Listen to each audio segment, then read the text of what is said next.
ତ ସାଙ୍ଗମାନେ ପଲ୍ଲବୀ ତାଙ୍କ ଡିସିସନ୍ ଚେଞ୍ଜ କରିଦେଇଛନ୍ତି।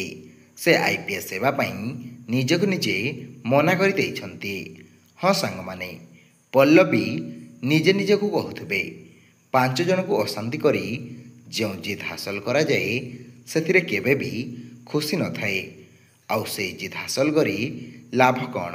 ତାପରେ ପଲ୍ଲବୀ ତାଙ୍କ ବାପା ମାଆଙ୍କ ଫଟୋ ପାଖକୁ ଯିବେ ଆଉ କହିବେ ଆଇ ଆମ୍ ସରି ବାପା, ଆପଣ ମୋତେ କ୍ଷମା କରିଦେବେ।